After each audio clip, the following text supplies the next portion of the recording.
ભગવાનની કૃપા છે ને સાધુના આશીર્વાદ છે ત્યાં સુધી કંઈ જ કામ અસંભવ નથી. અને એવું એટલા માટે હું કહી શકું છું કે જેવી જમીન નક્કી થઈ એના શું કહેવાય ભૂમિદાન માટે પૂજ્ય સ્વામી સાથે હું આવ્યો હતો.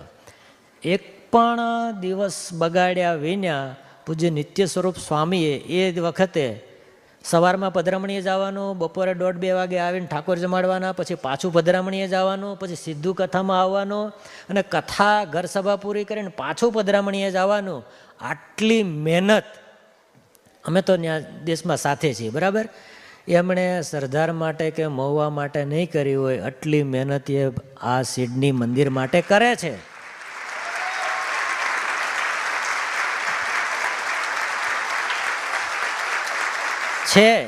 એની પાસે પણ કામ છે, પ્રોજેક્ટ છે.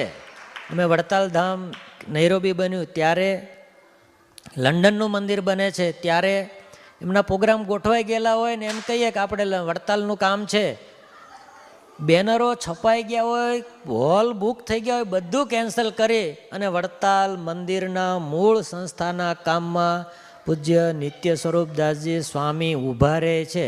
વ્યવહારિક જીવનથી, આધ્યાત્મિક જીવનથી અમે અનુભવની સાક્ષી એવું કહી શકીએ કે આ મહાપુરુષના હૃદયમાં ભગવાન અને મૂળ સંપ્રદાય સિવાય બીજું કાંઈ નથી.